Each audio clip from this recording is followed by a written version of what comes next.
Hello everybody, welcome back to my YouTube channel. Today video is going to focus on Alpine for holding stock.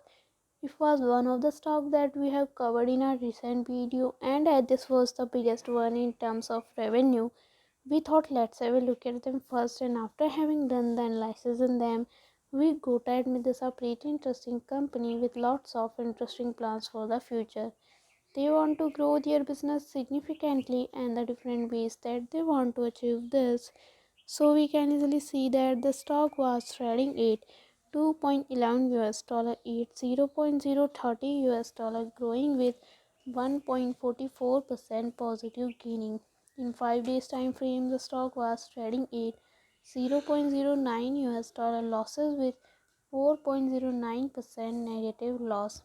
In 1 month time frame, the stock was trading at 0.59 US dollar losses with 21.85% negative loss.